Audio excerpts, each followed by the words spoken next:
Hola nuevamente, bienvenidos a la segunda parte de nuestra primera sesión del módulo 4, textos y visiones del mundo. Entonces, nos quedamos en este primer momento de la sesión anterior en el proceso de lectura. Terminamos el proceso de lectura. Vamos a ver ahora los elementos de análisis para una obra literaria, para poder analizar una obra literaria. Ustedes ya los conocen, ya los abordamos. Fondo, por ejemplo, que es el contenido de una obra. La forma, que es el revestimiento del fondo. Si es verso, si es prosa, si es narración, descripción, el tipo de lenguaje connotativo, denotativo, las figuras literarias, ¿sí? El autor, que es la persona que escribe la obra literaria, que si escribe novelas es novelista, si escribe cuentos, cuentista, si escribe obras teatrales, dramaturgo, y así, si escribe poesía, poeta, y así sucesivamente. El sujeto lírico es quien se expresa en el poema, es decir, por ejemplo, yo varón puedo crear un poema donde el sujeto lírico sea una mujer y la mujer sea la que esté hablando en la obra, o puede ser un ente, ¿sí? Puede ser cualquier cosa que no necesariamente es el escritor. El escritor obviamente le da vida, pero el hablante puede ser el amor mismo, puede ser la alegría, el sujeto lírico, ¿sí? El contexto de producción, la realidad cultural que rodea el surgimiento de una obra, que ya les decía, pues es muy importante, primeramente conocer, antes de leer una obra literaria, conocer el contexto de producción, dónde se creó la obra, bajo qué circunstancias, políticas, culturales, etcétera, ¿no? Si se creó en tiempos de una guerra, pues voy a entender entonces más fácil el porqué del fondo, el porqué de la temática o por qué el autor se expresa como se expresa. Entonces es importante que antes de conocer una obra literaria, antes de leerla, pues conocer el contexto de producción previo a mi lectura de análisis, mi lectura analítica. Primero voy a investigar el contexto de producción, que es la realidad cultural que rodea el surgimiento de una obra, y el contexto de recepción, que es la realidad cultural que rodea a la lectura de una obra. Es decir, por ejemplo, nosotros leemos, inclusive escuchamos canciones de otras épocas. El contexto de producción de esa obra puede ser la época moderna o la época medieval, y el contexto de recepción es la época contemporánea. ¿Sí? Entonces, un choque ahí de momentos, pero que tenemos que considerarlos porque todo ello hace que tengamos interpretaciones distintas de las obras. Estos son otros elementos de análisis que corresponden al fondo. Ya decíamos que el fondo, pues son las temáticas, ¿verdad? Las temáticas. Entonces, el argumento, de manera general, el argumento es un resumen o una síntesis de la obra. Responde a la pregunta, ¿qué sucede en la obra? ¿De qué trata la obra? ¿Sí? Ese es el argumento. El tema es la idea principal. Muchas de las veces el tema está relacionado con el título de la obra, no necesariamente. Pero el tema lo encontramos. ¿Cuál es la idea central? El argumento, ¿de qué trata la obra? ¿Qué sucede en la obra? Y el tema es concreto, ¿cuál es la idea central? La acción son esos diferentes hechos, esos diferentes momentos que suceden a través de los personajes, las diferentes acciones que están por lo regular agrupadas en exposición, nudo y desenlace, o en introducción, nudo y desenlace, o inicio, desarrollo y desarrollo, clímax y cierre o desenlace. Sí, es lo mismo la estructura. El tiempo, muy importante el tiempo, es parte de una obra narrativa. Cuando encontramos tiempo, por lo regular estamos frente a una obra narrativa, aunque también puede ser dramática, poética, también. Entonces el tiempo es la duración en la que se presentan los hechos. Puede ser objetivo o cronológico. Es decir, las horas, un día miércoles 20 de octubre del 2021, ese es el tiempo de ahorita. Entonces, ese tiempo cronológico objetivo está explícito. Ahí está claramente en la obra, aparece.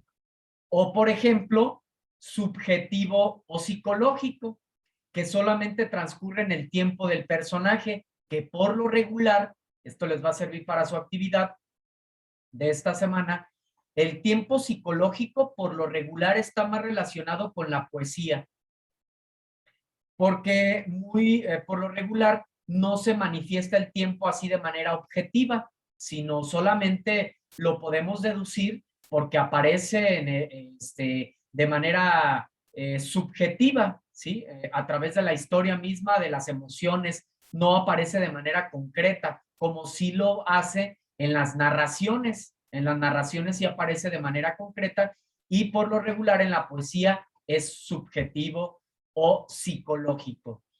El espacio, el lugar, ¿no? El lugar donde sucede la obra. El bosque, la ciudad, alguna época en específico, etcétera. Esos son los espacios, lugar o lugares donde se llevan a cabo los sucesos de la obra. Una pregunta que nos ayuda a identificarlos es, ¿dónde se desarrolla la obra? Los personajes, muy importantes también los personajes, sino cómo se podría manifestar la idea del escritor. Es gracias a los personajes que se vive esa historia. Entonces, son seres que tienen todas las características psicológicas, físicas, y que se hace mucha descripción de ellos para que nosotros como lectores los podamos imaginar. Así como nosotros, ¿no? Características físicas, emocionales, psicológicas, etcétera. Muy bien. Lenguaje denotativo y connotativo. El lenguaje denotativo es este que estoy utilizando en este momento. El lenguaje concreto, objetivo, que utilizamos para exponer, para comunicarnos con los demás. El lenguaje connotativo es el propio del arte, el propio de la literatura. Es aquel lenguaje figurado, el lenguaje artístico, ¿sí? Por ejemplo, de Pablo Neruda, puedo escribir los versos más tristes esta noche. Escribir, por ejemplo, la noche está estrellada y tiritan azules los astros a lo lejos. El viento de la noche gira en el cielo y canta.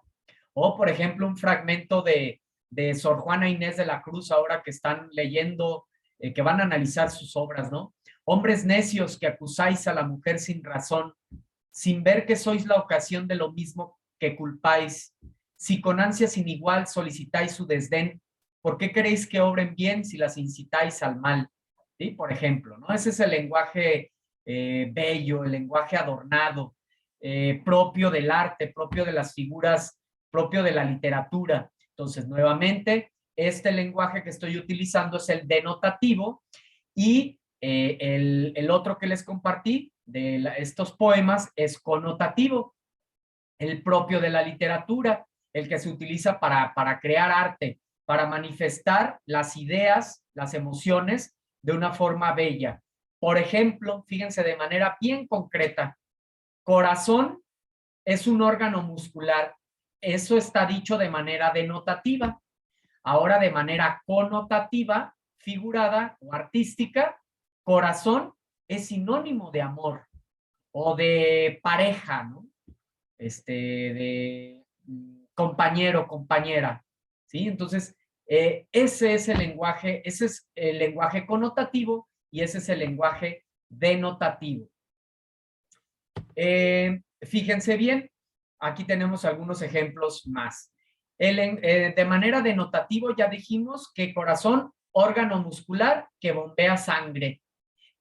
Connotativo, el corazón es amor. No literalmente, ¿verdad? Figuradamente. Denotativo, la lluvia caía abundantemente. Connotativo, la lluvia de sus ojos dejaba ver su tristeza. ¿Sí? Figurado. Denotativo, estrella, astros que poseen luz propia.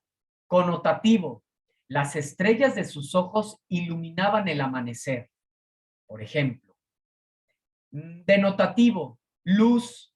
La luz es una energía electromagnética que puede ser percibida visualmente y ahora connotativamente. La luz de la inteligencia humana, figuradamente. Entonces es el lenguaje denotativo, el lenguaje connotativo, y el lenguaje connotativo es el propio del arte, el propio de la literatura, el que utiliza la narrativa, la poesía, el género dramático, ¿sí? Entonces, de este recurso se apoyan los escritores para crear arte a través de la palabra. Figuras retóricas.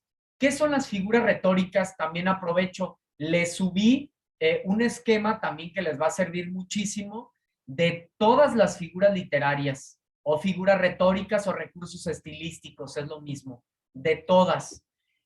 Ustedes aquí en la plataforma solo nos ofrecen 4, que son las que vamos a explicar, pero ahí en ese esquema vienen absolutamente todas. ¿Por qué? Porque ahí puedes comprender más a fondo este tema que es extraordinario y puedes crear arte también.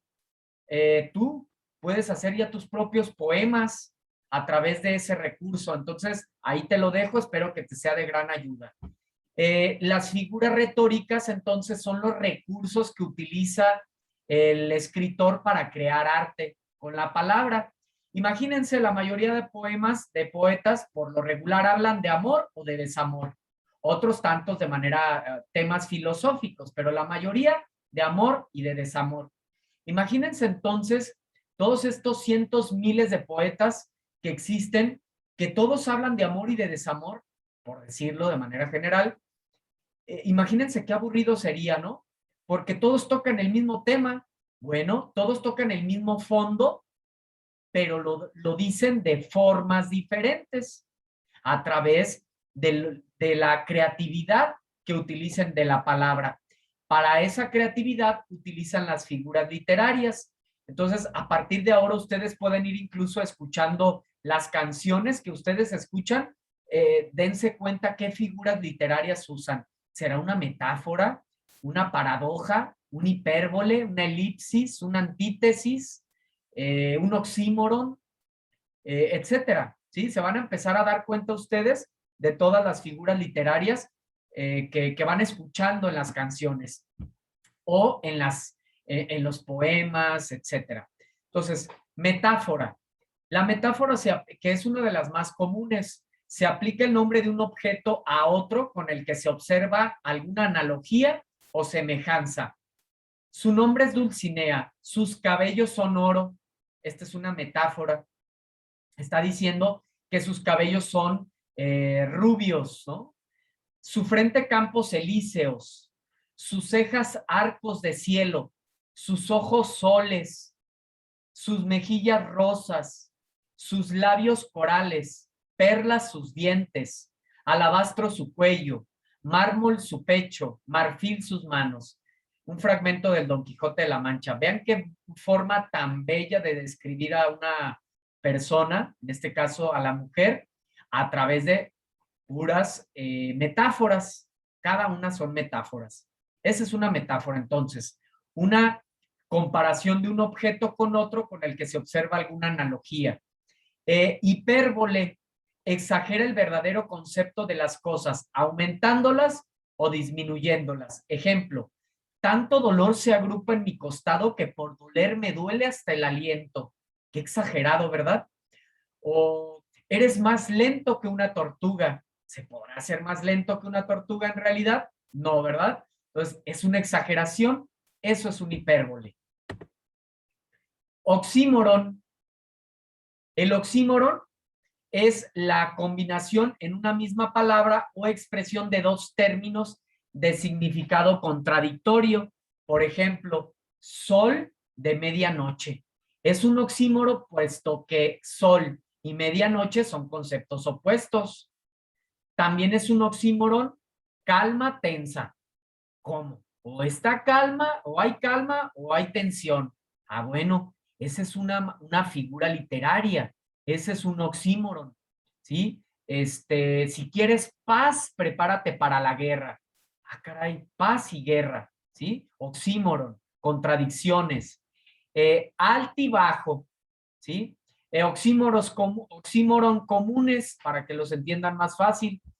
Muerto viviente, o muerto o es viviente. Bueno, eso es una contradicción. Agridulce, de todo un poco, ángeles del infierno, pequeño gran hombre, menos es más. Este es un oxímoron, combinación en una misma palabra o expresión de dos términos de significado contradictorio. Si en cualquier momento pueden hacer preguntas, comentarios. Veamos ahora el símil o comparación. Símil o comparación. Es precisamente una comparación entre dos términos. Haz de cuenta que es lo mismo que la metáfora, solo que aquí existe el adverbio como. Aquí va a estar el adverbio como. Fíjate bien. Sus manos son suaves como el terciopelo. Esto es un símil o comparación porque está utilizando el como. Lo convertimos en metáfora. Sus manos de terciopelo, esa es una metáfora, ¿sí? Solo le quita el cómo. ¿Sí? Muy sencillo distinguirlos. Ejemplos de símil o comparación. Eres duro como el acero. La calle estaba oscura como la boca del lobo. Tus ojos son como dos esmeraldas. Vamos a convertirlo en metáfora. Tus ojos cual esmeraldas. Esa es metáfora. Siempre que existe el cómo, es comparación o símil. ¿Sale? Muy bien. Vamos a analizar, vamos a revisar nuestra primera actividad integradora de esta semana. Primeramente, nada más permítanme, voy a compartirles pantalla. Vamos directamente a la actividad. Y déjenme les comparto pantalla. Aquí está. Muy bien. Ya estamos aquí en la plataforma. Solo confírmenme, por favor. Ya les estoy compartiendo la pantalla de la plataforma, ¿verdad? Sí. Excelente, gracias. Fíjense bien, aquí están los dos recursos que les comparto. Les voy a compartir muchos más, pero bueno, aquí estos les van a servir por lo pronto para hacer sus actividades de esta semana y complementar su aprendizaje. Aquí está el esquema de las figuras literarias, donde vienen todas las figuras literarias, y está la infografía de los géneros y lo de los subgéneros literarios. También les comparto aquí, les voy a compartir el enlace de las sesiones grabadas. Entonces, aquí están nuestros recursos de la semana. Aprovecho para comentarles. Ya vimos que existe un proceso de lectura. Entonces, antes de realizar las actividades, primero es importante que revise cada uno de los recursos de la semana. Primero los voy a revisar, los voy a leer de manera analítica, voy a hacer mis propios escritos, mi síntesis, para que al momento de que haga las actividades integradoras, pues las pueda hacer de una manera muy fácil, muy sencilla, porque ya tengo referencia, porque ya entiendo los temas. Entonces, ojo con eso, por favor. Vamos ahora a analizar la actividad textos literarios. Los textos literarios como manifestación artística permiten acercarnos a otras visiones del mundo y formas de ver la vida.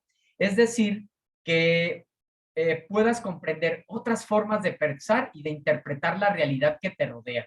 Entonces, es muy importante, fíjense el objetivo de esta actividad, qué interesante. El propósito es contrastar tu forma de ver la vida con la de tres textos literarios.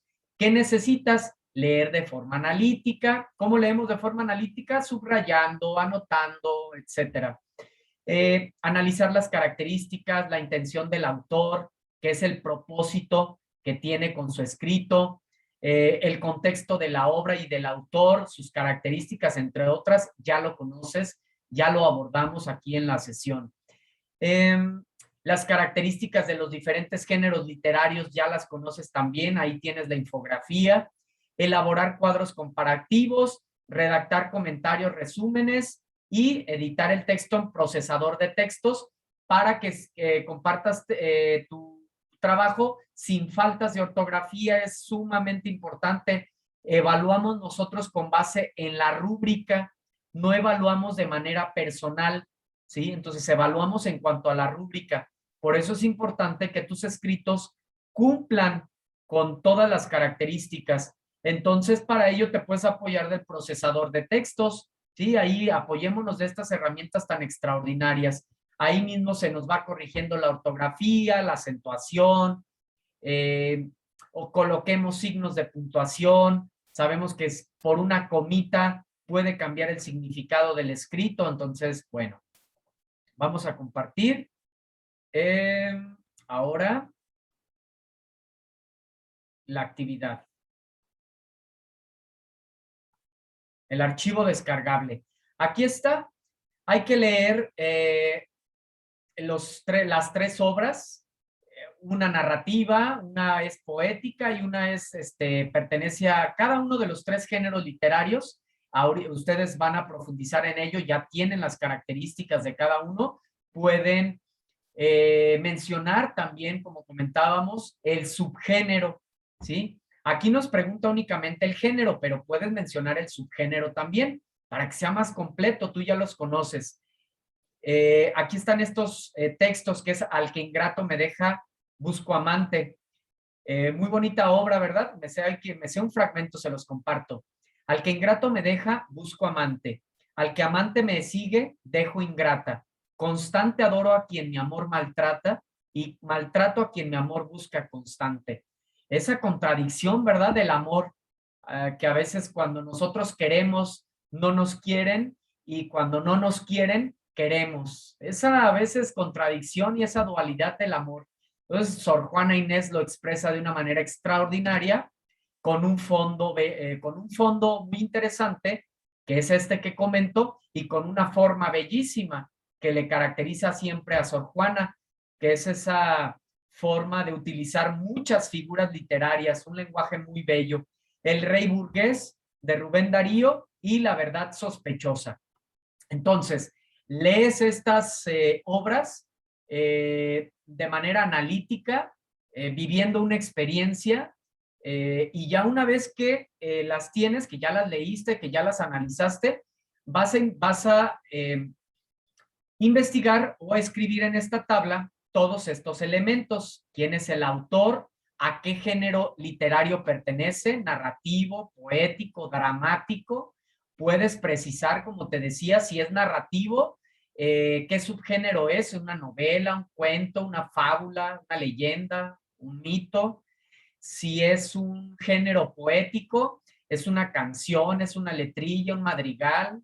Si es un género dramático, subgénero, tragedia, comedia, drama, ¿sí? Por ejemplo, para especificar más, porque nosotros ya no lo sabemos, ¿verdad?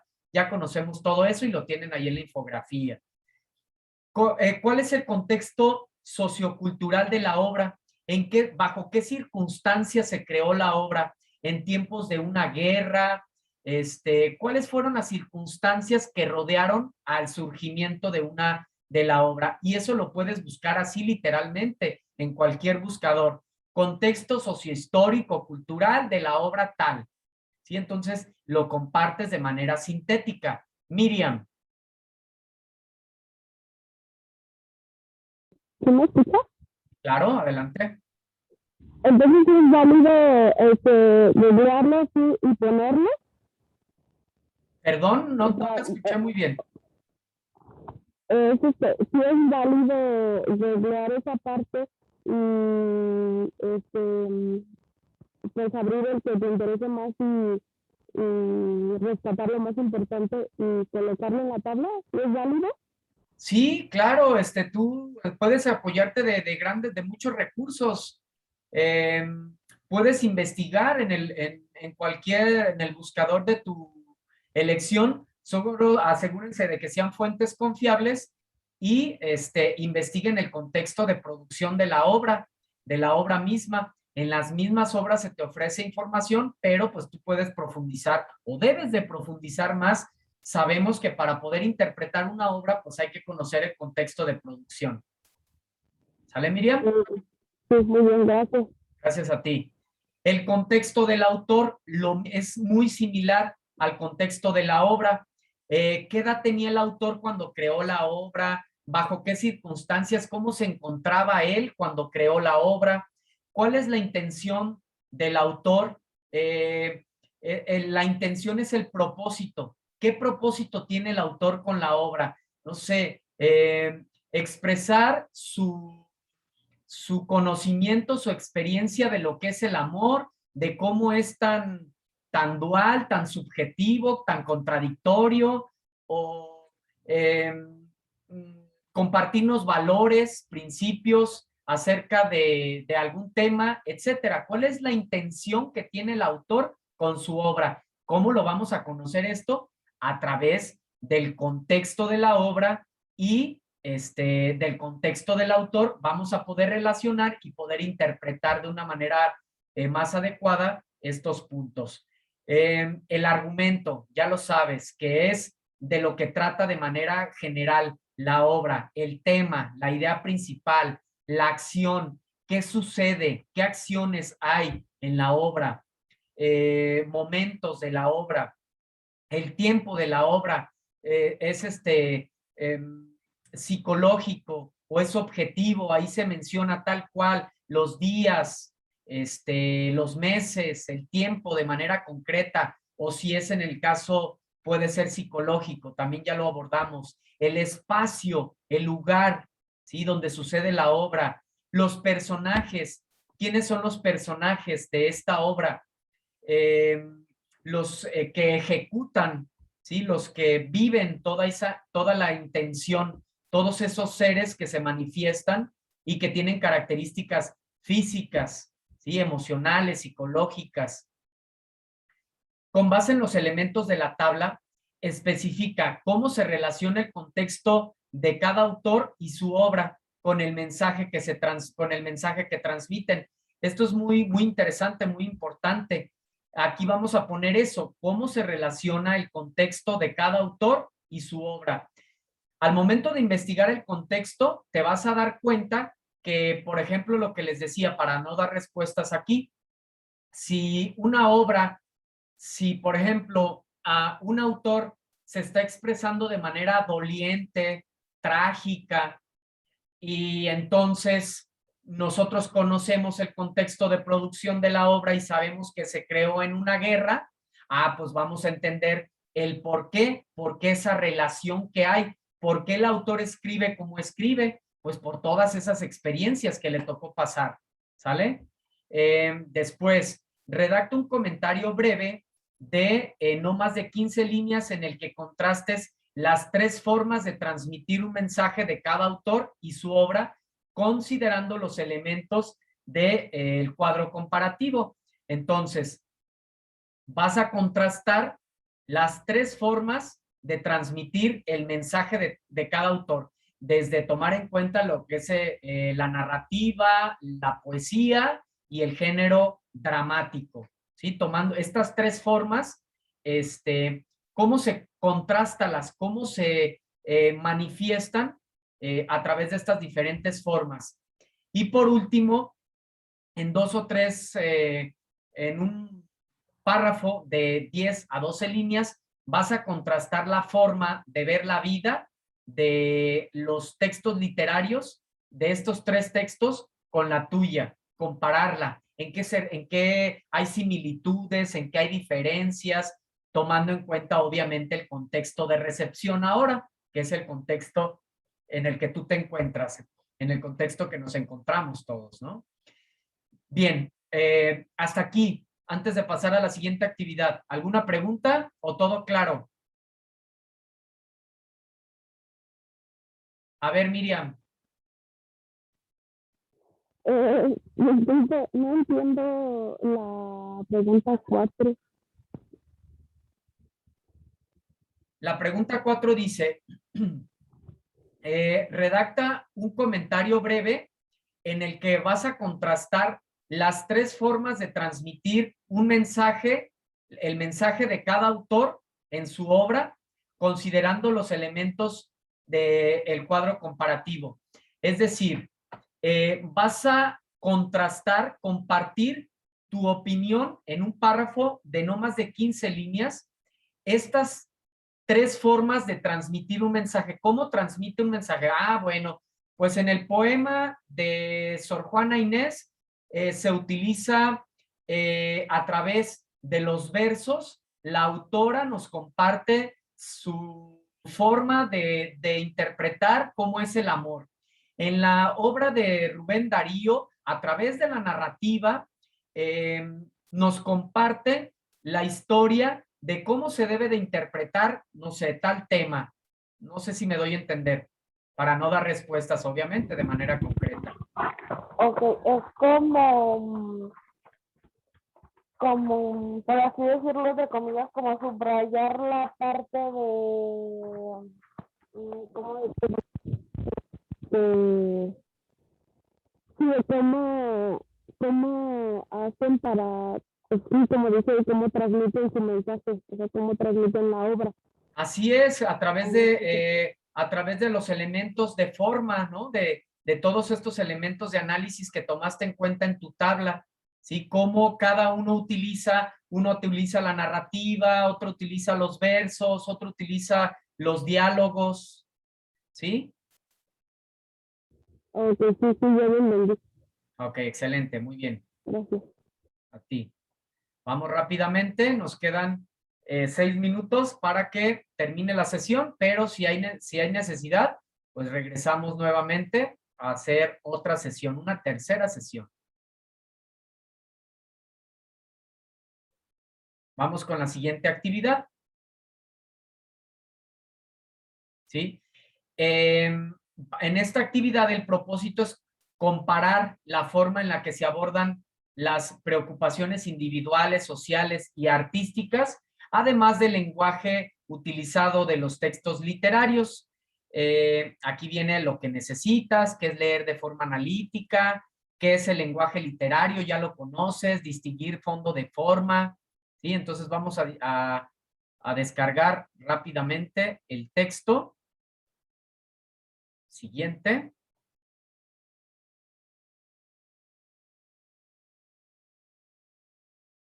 Aquí está. Muy bien. Ahora lo mismo. Vamos a, ya les estoy compartiendo pantalla, ¿verdad? Aquí está la actividad 2, que es, vas a leer el cuento La canción del oro de Rubén Darío, que se encuentra en las páginas 23, ¿sí? Que se encuentra en la página 23. Con base en ello vas a comentar qué aprendiste del texto, ¿sí?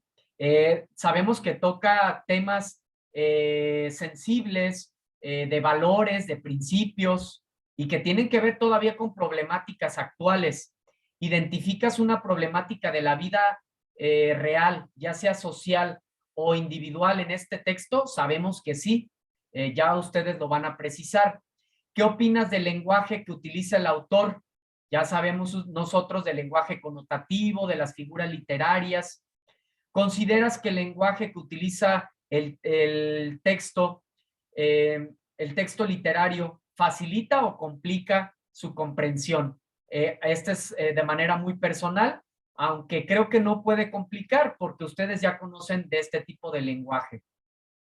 ¿Consideras que el lenguaje literario es una forma de expresión artística? ¿Por qué? Ya también tienen los elementos necesarios para saber por qué el lenguaje literario es una forma de arte, por esa parte creativa, ¿sí? De expresar a través de figuras literarias. Después vas a leer El perro y el cocodrilo de Félix María de Samaniego y vas a redactar con tus propias palabras la trama del texto como si se la contaras a alguien. Ah, pues este texto trata de un perro que estaba en un río y bueno, todo eso ya con tus propias palabras como si se lo contaras a alguien más. Ahora, redactar el texto entre 5 y 10 líneas, retomando los elementos de la narrativa. Ya sabes cuál es la narrativa, qué elementos tiene. Se cuenta una historia, hay personajes, hay tiempo, hay espacio y utilizando el lenguaje connotativo. Eso es muy importante, el lenguaje figurado. Utiliza ahí alguna figura literaria. Ya tienes ahí el esquema, apóyate del esquema que te comparto para que compartas ahí en esta narración, que le vas a cambiar la forma, lo vas a hacer a través de una narrativa, pero que utilices el lenguaje connotativo. Por último, ¿cuál es el fondo y cuál es la forma de estos textos? Tú ya sabes cuál es fondo, que es argumento, tema, ¿sí? Contenido y forma, narrativa, verso, prosa, etcétera. ¿Qué tipo de lenguaje te gustó más utilizar? ¿El cotidiano, que utilizamos, o el literario, aquel artístico también que estuvimos, que ya conocemos más, ¿no? Hasta aquí, actividad sencilla. ¿Alguna pregunta?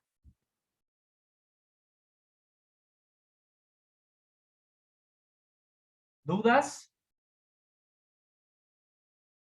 Muy bien. Entonces,